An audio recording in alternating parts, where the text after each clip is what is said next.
হবিগঞ্জের মাধবপুর উপজেলায় শিক্ষা কর্মকর্তা এস.এম. জাকিরুল হাসান এবং সহকারী শিক্ষা কর্মকর্তা রফিকুল ইসলামের উদ্যোগে এ পর্যন্ত 9টি প্রাথমিক বিদ্যালয়ে চালু হয়েছে ছাদ বাগান কর্মসূচি।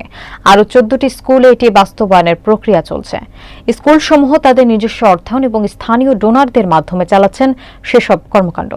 নাহিদ মিয়ার প্রতিবেদনে থাকছে বিস্তারিত। উপজেলার প্রাথমিক বিদ্যালয়ের ছাদে গড়ে উঠেছে দৃষ্টিনন্দন বাগান। সারি সারি ড্রাম আর মাটির টবে বেড়ে উঠেছে বাহারি রকমের ফুল, ফল আর সবজি। দৃষ্টি কাড়ছে দর্শনার্থীদের। বিদ্যালয়ের এই শোভিত বাগান দেখতে ভিড় করছেন বাগান প্রেমীরা। বিশেষ করে নিজেদের হাতে গড়া বিদ্যালয়ের বাগানে কমলা, মাল্টা, আঙুরের মতো ফল দেখে শিশুরাও সীমাহীন আনন্দে ভাসছে।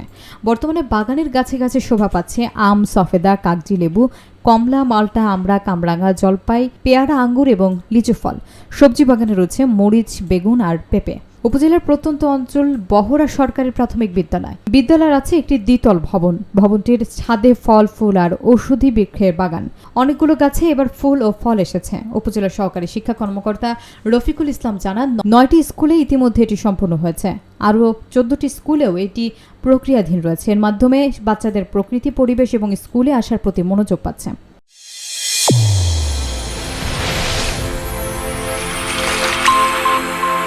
চ্যানেল A1 হৃদয়ের স্পন্দন।